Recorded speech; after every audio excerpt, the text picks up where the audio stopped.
പ്രിയമുള്ള പ്രേക്ഷകരെ, നിങ്ങളെ നാളെയിൽ നാം ചർച്ച ചെയ്യുന്നത് 1200 കർക്കിടക മാസം 14-ാം തീയതി, അതായത് 2025 ജൂലൈ മാസം 30-ാം തീയതി, നാളെ ബുധനാഴ്ചയാകുന്നു. നാളെ ബുധനാഴ്ച തൃശ്ശൂർ സൂര്യോദയം കാലത്ത് 6:16, അസ്തമയം വൈകിട്ട് 6:46.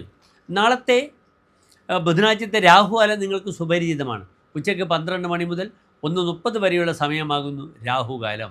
നാളത്തെ നിങ്ങളുടെ നക്ഷത്രം അത്തം നക്ഷത്രമാകുന്നു. നാളെ വെളുത്തപക്ഷത്തിലെ ഷഷ്ടി തിഥിയാകുന്നു. സുബ്രഹ്മണ്യ സ്വാമിക്ക് ഏറ്റവും അധികം പ്രാധാന്യമുള്ള ദിനമാണ് നാളെ.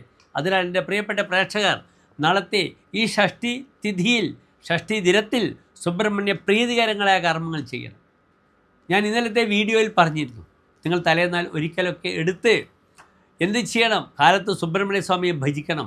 ഓം ഭജത് ഭുവേ നമഃ എന്ന പ്രാർത്ഥന വളരെയധികം നിങ്ങൾക്ക് സന്താന ശ്രേയസ്, നിങ്ങളുടെ സന്താനങ്ങളുടെ പഠനം, വിവാഹാദി വിഷയങ്ങൾ, അവരുടെ വിദേശ യാത്ര, അവരുടെ ആരോഗ്യ വിഷയങ്ങൾ, അവരുടെ ഗർഭധാരണ വിഷയങ്ങൾ, വിവാഹിതരായ ദമ്പതികളാണെങ്കിൽ അവർക്ക് സന്താന വിഷയങ്ങൾ, ഇവയ്ക്കെല്ലാം തന്നെ വളരെയധികം സപ്പോർട്ട് ചെയ്യുന്ന ഷഷ്ടി തിഥിയാണ്. അത് ബുധനാഴ്ചയാണ്.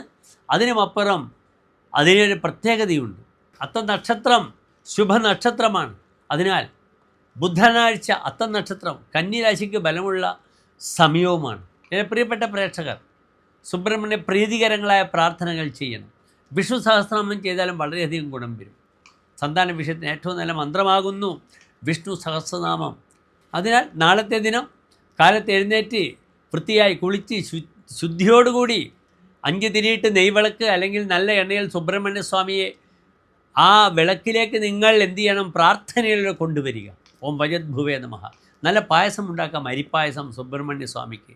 ഇപ്രകാരം സുബ്രഹ്മണ്യൻ്റെ അനുഗ്രഹങ്ങൾ, അതേ രീതിയിൽ സുബ്രഹ്മണ്യ ക്ഷേത്രത്തിൽ ഷഷ്ടിവ്രതം അല്ലെങ്കിൽ സുബ്രഹ്മണ്യ പൂജ, സുബ്രഹ്മണ്യ സ്വാമിക്ക് നെയ്വിളക്ക് വഴിപാടായി സമർപ്പിക്കാവുന്നതാണ്.